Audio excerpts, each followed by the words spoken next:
We had to threaten a lawsuit, Jesse.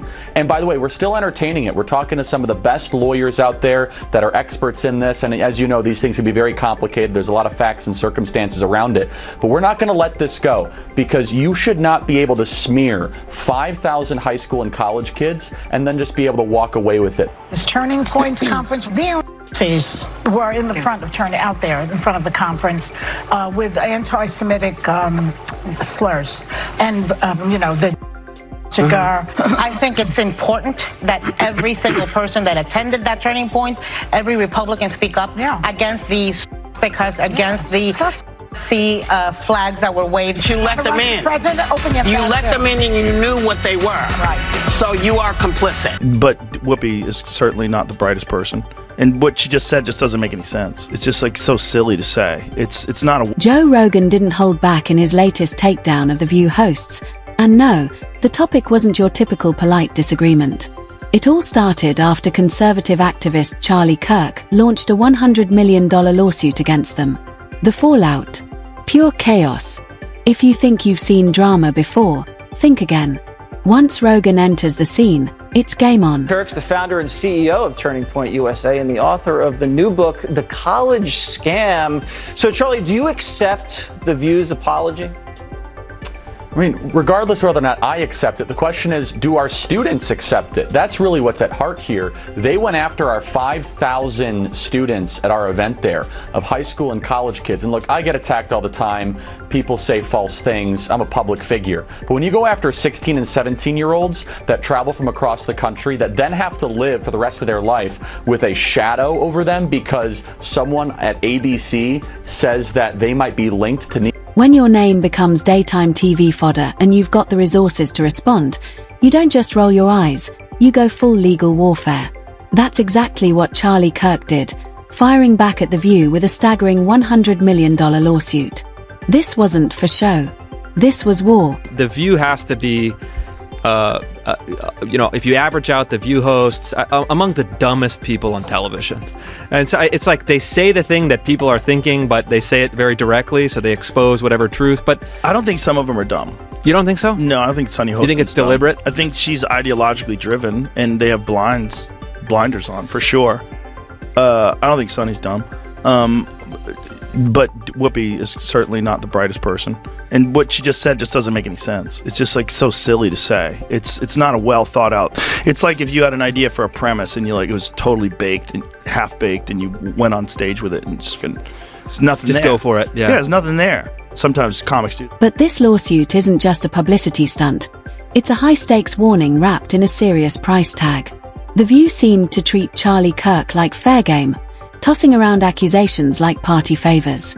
But when Kirk pushed back, the whole thing spiraled into a courtroom spectacle. Now we begin with a shocking apology just a short time ago from the ladies of The View to Turning Point USA. A war of words broke out after the conservative group was rallying the next generation of voters at its youth summit in Tampa, Florida this weekend. And the liberal panel just couldn't help themselves. The group sent a scathing cease and desist letter after hosts on The View suggested that Turning Point had embraced who showed up outside the... Now the hosts of The View are likely scrambling, trying to paint it all as a misunderstanding, perhaps just a tweet gone wrong. But this isn't a minor slip-up, it's a lawsuit with 9 zeros. Compared to this, reality show feuds look like playground arguments. Do you see what Whoopi Goldberg said? What'd she say? Whoopi Goldberg said that Biden could arrest all the Republicans and put them in jail. You just need to see how unhinged this kind of thinking is. Well, you know what Joe Biden could do? Joe Biden, you have to see it because it's so on TV. crazy. She said on television. Let's look at a scenario where the Supreme Court says, yes, he has all those rights. He is immune from everything. Yeah. You know what Joe Biden could do since he is presently president? What? Whoa. He could throw every Republican in jail. Then comes Joe Rogan, never one to shy away from controversy. And in classic Rogan fashion, his commentary is ruthless. Watching him rip into The View hosts is like seeing a heavyweight take swings at reality TV amateurs. He doesn't play nice, and he doesn't play their game. His sarcasm is stinging, his metaphors brutal, and the result is both scathing and oddly satisfying. While the hosts lob safe jabs from the sidelines, Rogan throws verbal punches that land hard. Welcome back. You know, in Monday's conversation about Turning Point USA, I put the young people at the conference in the same category as the protesters outside. And I don't like it when people make assumptions about me, and it's not any better when I make assumptions about other people, which I did. So, my bad. I'm sorry. Okay. So, Charlie Kirk's lawsuit isn't just about personal offense, it's a direct shot at media accountability. He's not just filing papers, he's making a statement. And Rogan's derision acts like a magnifying glass, exposing the performance behind the outrage.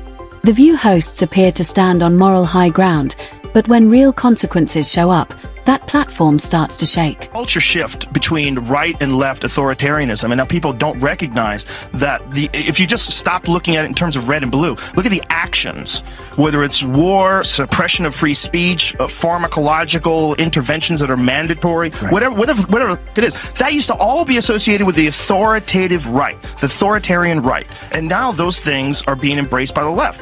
And I just think it's just an ideology thing, and I think we get confused and we think we're on the right side. We're on the right side. And if it's our side that's saying this, for sure that's the right thing to do. And no one's critically thinking about this. Joe Rogan is the gateway drug for young men that thought they were Democrats to become MAGA. Joe Rogan is the bridge. And on that bridge, they'll see RFK. They'll see Elon. Suddenly, the usual say it loud, face nothing routine isn't working. Court dates and legal filings have taken center stage, and selective outrage doesn't cut it anymore. With Rogan mocking and the lawsuit looming, this isn't just daytime drama. It's a reality check with financial consequences. I think the problem with that show is that show has this very specific ideological bubble in which they operate in. You know, and they always bring on a token conservative woman, and they yell over her and silence her. And, you know, they did that with Meghan McCain, and they did that with what is that other blonde woman from Survivor? Do you remember her, Jamie? She was always yelling. I mean, it's a bizarre show. In today's hyperpolarized media world, insults are like grenades, and lawsuits are full-blown missiles. This isn't just about Charlie Kirk and The View. It's a snapshot of a divided culture where lawsuits are weapons and media platforms become battlegrounds. Forget neighborhood disputes. Now we're throwing $100 million grenades over daytime talk shows. And I get it. I also hate Joy Behar. So I don't love you, but I also hate that squawking bird. So I hate the whole thing. And frankly, that show, you want to talk about a show that set women back, is The View. You want to talk about that show. If the CIA is engineering, Antifa and the Capitol riot, some crazy misogynist engineered The View, because there's nothing worse than The View. In terms of, like, there are so many brilliant women out there. None of them are on The View. None of them have gone near the set of The View. I mean, they have brought in the lowest tier of the, what is it, the Y chromosome? No, double X. Okay. Double X. They brought in the lowest of the double X's for that one. It's rough. Figures like Charlie Kirk are using litigation not just for justice but as political theater. This isn't two groups arguing, it's a fight for the narrative.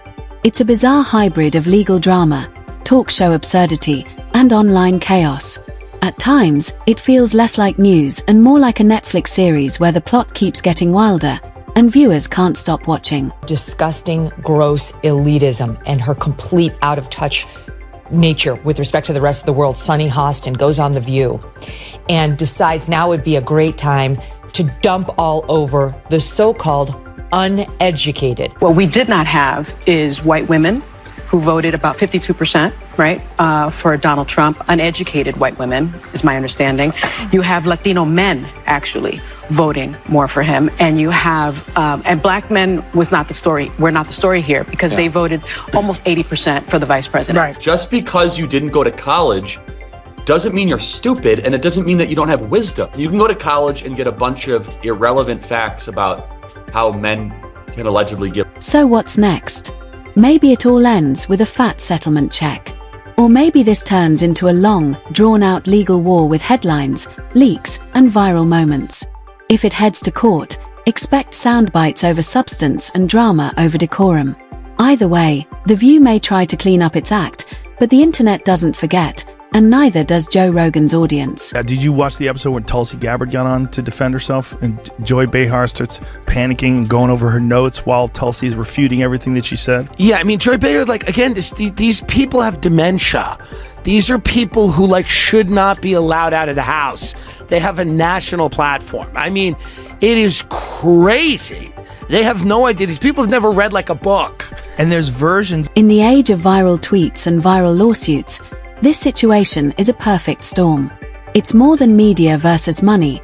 It's a cultural showdown. Joe Rogan's roast and Kirk's lawsuit are reminders. Words have consequences, and clout doesn't guarantee immunity. In this bizarre saga of fame, fury, and finance, the last word isn't always the loudest. It's often the smartest, sharpest, or richest. So grab your popcorn. This show isn't over yet.